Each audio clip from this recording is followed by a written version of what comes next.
Me friends and ఫ్యామిలీతో సరదాగా బయటకు వెళ్ళటానికి కారు లేదా అయితే వెంటనే ఈ నెంబర్కి కాల్ చేయండి. నమస్తే, వెల్కమ్ టు సుమన్ టీవీ. నేను విష్ణు. ప్రస్తుతం మనతో పాటు పైసల ముచ్చట్లు మనీ మంత్రదండం పుస్తక రచయిత, certified financial planner Ram Prasad గారు ఉన్నారు. వారితో మాట్లాడదాం. సార్ రామ్ ప్రసాద్ గారు నమస్తే. సార్ నమస్తే విష్ణు గారు. సో రామ్ ప్రసాద్ గారు, ఇప్పుడు రియల్ ఎస్టేట్ ఇన్వెస్ట్మెంట్స్ గురించి ఒక 2 నిమిషాలు మాట్లాడుకుందాం. చాలా మంది ఎన్ఆర్ఐలు కూడా రియల్ ఎస్టేట్స్ లో విపరీతంగా ఇన్వెస్ట్మెంట్స్ పెడుతున్నారు కదా. మరి పెద్ద పెద్ద మొత్తంలో ఉన్న డబ్బంతా తీసుకెళ్లి రియల్ ఎస్టేట్ లో ఇన్వెస్ట్మెంట్స్ చేసే వాళ్ళకి మరి మీరు ఎటువంటి సజెషన్స్ ఇస్తారు? అసలు ఏమి ఇవ్వకూడదు సార్. ఇవ్వకూడదా? చెప్తే వినకపోతే చెడిపోయాక చూడుతున్నారు కదా, ఎన్నిసార్లు ఇస్తాం మనం? ఓకే, రియల్ ఎస్టేట్ కొనుక్కోండి. మీ మొత్తం ఆస్తి ఒక 5 కోట్లు ఉంటే దాంట్లో 1 కోటి, 1.5 2 కోట్లు మొత్తం దాంట్లో పెట్టద్దు. Real estate is a great asset, no doubt. But to what extent it is good is the question. మీకున్న మొత్తం అక్కడ పెట్టద్దు. జనాలు ఉన్న మొత్తం కాదు, రాబోయే జీతాలు కూడా దాంట్లో పెట్టేస్తున్నారు. ఎందుకంటే ఎమర్జెన్సీకి లిక్విడిటీ చేసుకోలేం కదా, ఉన్నదంతా తీసుకెళ్లి భూముల్లో పెట్టేసి. ఉన్నదంతా కాదు, ఇప్పుడు ఉన్న ఫ్లాట్ మీద టాప్అప్ లోన్ తీసుకొని ప్లాట్ కొంటారు.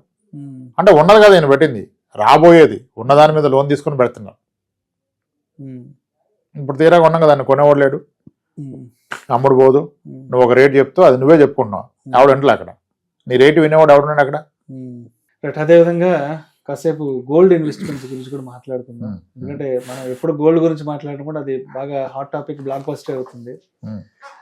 సరే, ఇప్పుడు గోల్డ్ లో ఇన్వెస్ట్మెంట్ చెయ్యాలి అని ఒక ఆలోచన వచ్చినప్పుడు ఆభరణాలు కొని తీసి పెట్టుకోవడం బెటరా, లేదంటే 24 క్యారెట్స్ కొనుక్కోవడం బెటరా, లేదంటే గోల్డ్ ETF లో తీసుకోవడం బెటరా, లేదంటే గోల్డ్ మ్యూచువల్ ఫండ్స్ కొనుక్కోవడం బెటరా, లేదంటే డిజిటల్ గోల్డ్ కొనుక్కోవడం బెటరా?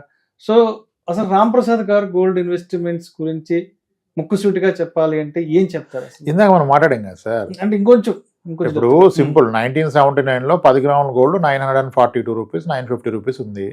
ఇప్పుడు 80,000 అయింది. అదే రోజు సెన్సెక్స్ 100 నుంచి 80,000 అయింది. ఎంత డిఫరెన్స్ ఉంది? ఇప్పుడు ఆర్నమెంట్ అయితే మీరు వాడుకుంటారు కాబట్టి ఎంత పెరుగుతుందో సంబంధం లేదు. ఇక మీరు చెప్పిన ఏది కొన్నా, digital gold, bond, coin, gold fund, gold mutual fund, ఏది కొన్నా గోల్డ్ పెరిగినంత పెరుగుతుంది కదా. దాని అండర్లయింగ్ అసెట్ ఈస్ గోల్డ్. అది ఈక్విటీ అంత పెరగదని తెలిసినప్పుడు అది పెట్టుబడికి ఎందుకు వాడుతున్నారు? దాని ఆర్నమెంట్ గానే వాడాలి. పెట్టుబడికి ఎందుకు వాడుతున్నారు అంటే లాంగ్ రన్. మేబీ ఇప్పుడు క్లియర్ గోల్డ్ సైకిల్ ఉంది, గోల్డ్ 20% కరెక్ట్ అయింది, నాకు ఎందుకంటే కరెక్ట్ అవుతుందని తెలిసింది. 1 ఇయర్ వరకు అది కరెక్ట్ ఏమో మేబీ, ఎందుకంటే ఆల్రెడీ 30% పడ్డది కదా, ఇంక పడదని. అందుకని లాంగ్ టర్మ్ గోల్డ్ ఎలా రైట్ అయింది?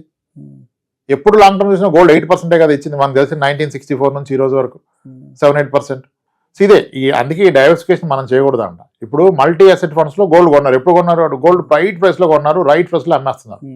ఎందుకంటే fund manager there is a lot of analysis, big team, వాళ్ళు అనాలిసిస్ చేసి పెడతారు. సో మీరు గోల్డ్ కొనాలా, సిల్వర్ కొనాలా, రియల్ ఎస్టేట్ కొనాలా, ఎంత కొనాలనేది మనకంటే బెటర్గా ఫండ్ మేనేజర్ తెలుసు. కాబట్టి మీరు multi asset, dynamic asset allocation లాంటి ఫండ్స్ కొనుక్కోండి. వాటిలో ఇవన్నీ వాళ్ళే చేస్తారు కదా, మీరు చేసిన అవసరం లేదు కదా. అండ్ అక్కడ ఆడు కొన్ని అమ్మినా మీ దాకా ట్యాక్స్లు రావట్లేదు కదా, ఇక్కడ మీరు అంతా ట్యాక్స్లు పే చేయాలి కదా, క్యాపిటల్ గెయిన్ ట్యాక్స్. ఇంకో 2 నిమిషాలు మోస్ట్ అంటే రామ్ ప్రసాద్ గారు ఎక్కువగా మాట్లాడిన ఇంకో టాపిక్ ఏంటంటే దాని గురించి కూడా ఒక 2-3 నిమిషాలు మాట్లాడాలి. ఇష్టం ఆడుకోండి. సొంత ఇల్లు కొనుక్కోవాలా, రెంట్ ఇంట్లో ఉండాలా, ఏది ఎవరికి సూట్ అవ్వద్దు అన్న దాని గురించి కొంచెం స్ట్రైట్ గా చెప్పేసేయండి. ఎవరికి ఏది బెటర్ అంతే. ఎవరికి ఏది బెస్ట్ వాళ్ళు తెలుసుకుంటారు సార్. ఇల్లు కొనడం తప్పు, ఇన్వెస్ట్ చేయండి అనేది తప్పు. ఇల్లు కొనాలి, ఇల్లు కొనకుండా ఇన్వెస్ట్ చేస్తే ఎక్కువ వస్తుంది, చాలా తప్పు. అంటే ఇల్లుని మన భవిష్యత్ అవసరాలకు కూడా అచీవ్ అయ్యే విధంగా మిగిలిన ఇన్వెస్ట్మెంట్ చేయగలిగితే కొనాలి. కానీ ఇంకా అన్ని ఆపేసి ఇల్లు ఒకటే జీవితం అనుకుంటే కష్టం. నన్ను అడిగితే ఇల్లు కొన్నా కొనకపోయినా ఒక మంచి ఇంట్లో ఉండడం అనేది ఉత్తమం. మంచి ఇంట్లో ఉండడానికి కొనాల్సిన అవసరం లేదు, రెంట్ కూడా ఉండొచ్చు కదా.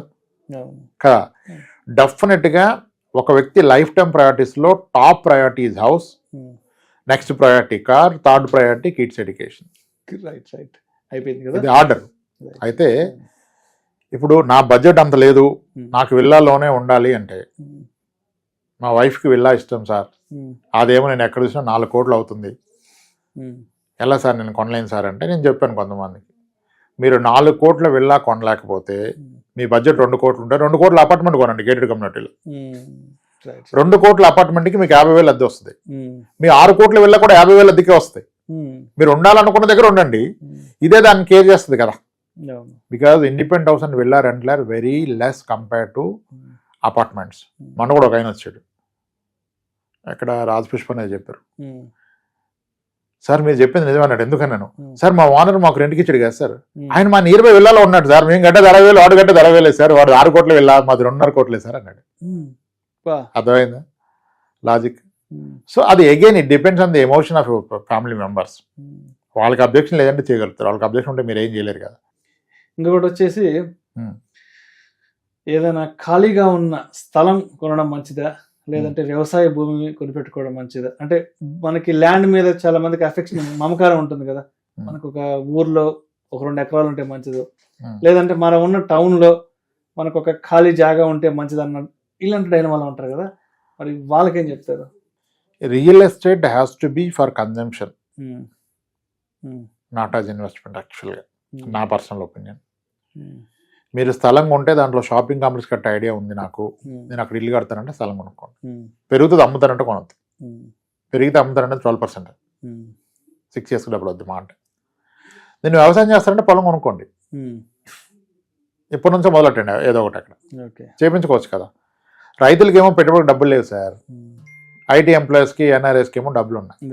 సో కాబట్టి రైతులు వ్యవసాయం చేస్తే లాభాలు రావు, వ్యాపారస్తులు ఉద్యోగస్తులు చేస్తే లాభాలు వస్తాయి. ఎందుకంటే రైతుకి ఆధునిక అప్పు దొరక్క పంట రాదు. మీకు ఎగ్జాంపుల్ చెప్తాను, జరబరా అని ఒక ఫ్లవర్స్ ఉంటాయి, డెకరేషన్ ఫ్లవర్స్ ఉంటాయి, పాలిష్ షెడ్ వేసి దాని కింద పెంచుతారు.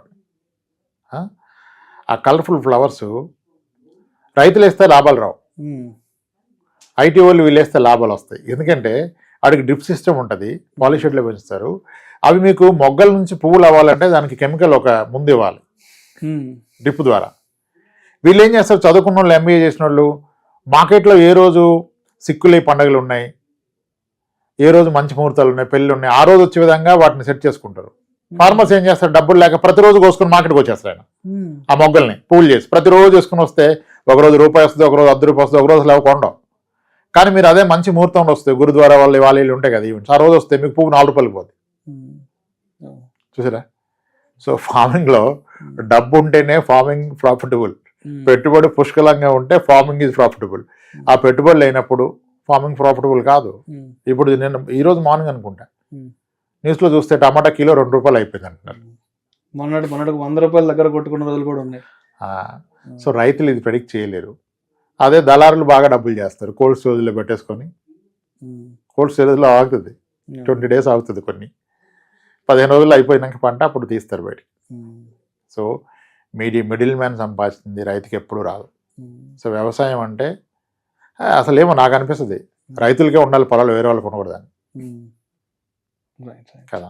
సో మీకు ఆ ప్యాషన్ ఉందంటే, చాలా మందికి ఉంది వ్యవసాయం చేయాలని ప్యాషన్, ఖచ్చితంగా చేస్తానంటే కొనుక్కోండి, దానికి తగ్గట్టుగా ప్రిపేర్ అవ్వండి. కానీ పెట్టుబడి ఎక్కువగా పెట్టుకోండి. 3 సంవత్సరాలు పంటలు వేసేంత డబ్బు ఉంటే ఖచ్చితంగా 3 పంటలు ఏదో ఒక పంటలో లాభం వస్తుంది. ఈ పంటకే డబ్బులు ఎత్తుకుంటూ అప్పులు తెచ్చుకుంటూ పెడితే మీరు కట్టే వడ్డీలు కూడా సరిపోదు వచ్చే పంట. పొదుపు పెట్టుబడుల విషయంలో ఎటువంటి జాగ్రత్తలు తీసుకోవాలి అనే దాని గురించి చాలా చక్కగా మీ సమయాన్ని వెచ్చించి ఈ నూతన సంవత్సరం సందర్భంగా మన ప్రేక్షకులకు చాలా మంచి ఆసక్తికరమైన విషయాలను తెలియజేశారు. Thank you so much. Thanks.